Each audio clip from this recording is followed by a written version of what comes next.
राधे कृष्णा दोस्तों, वैष्णवी वृंदावन चैनल में आपका स्वागत है। आइए आज सुनते हैं सर्वपितृ अमावस्या की कथा। अगर कोई श्राद्ध तिथि में किसी कारण से श्राद्ध न कर पाया हो या फिर श्राद्ध की तिथि मालूम न हो तो सर्वपितृ श्राद्ध अमावस्या पर श्राद्ध किया जा सकता है। तो आइए सुनते हैं सर्वपितृ अमावस्या की पौराणिक कथा। देवताओं के पितृगण अग्निश्वात जो सोमपत लोक में निवास करते हैं, उनकी मानसी कन्या अछोदा नाम की एक नदी के रूप में अवस्थित हुई। मत्स्य पुराण में अछोद सरोवर और अछोदा नदी का जिक्र मिलता है जो कश्मीर में स्थित है। एक बार अछोदा ने 1000 वर्ष तक तपस्या की, जिससे प्रसन्न होकर देवताओं के पितृगण अग्निश्वात और बहरिष्पद अपने अन्य पितृगण अमावसु के साथ अछोदा को वरदान देने के लिए अश्विन अमावस्या के दिन उपस्थित हुए।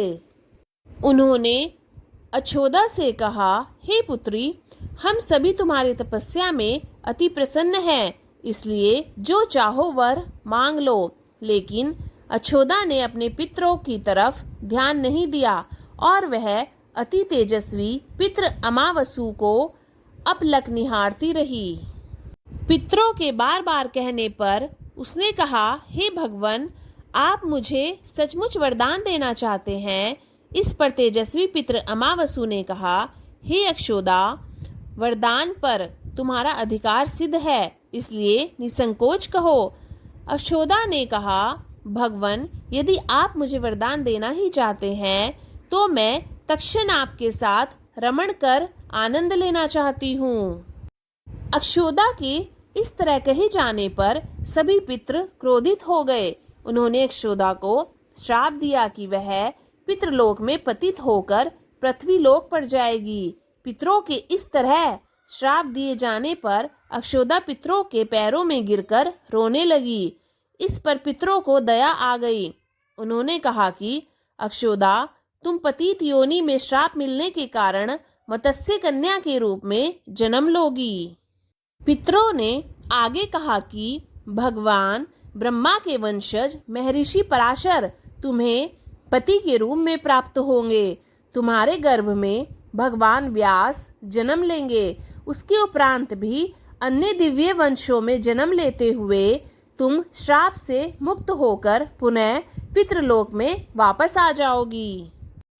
पितरों के इस तरह कहने पर अक्षोदा शांत हुई।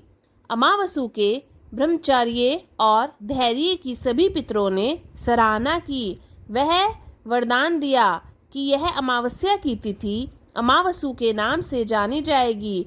जो प्राणी किसी भी दिन श्राद्ध न कर पाए, वह केवल अमावस्या के दिन श्राद्ध तर्पण करके सभी बीते 14 दिनों का पुण्य प्राप्त करते हुए अपने पितरों को तृप्त कर सकते हैं।